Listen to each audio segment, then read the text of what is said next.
ముందుగా అందరికీ నమస్కారం.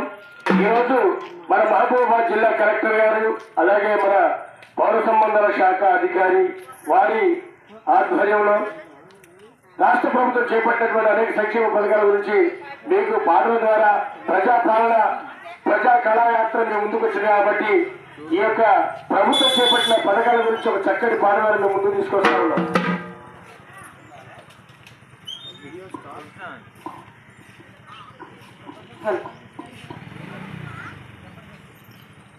ప్రజాపాలన వచ్చే మాయమ్మ పల్లె పల్లె మురిసే కారమ్మ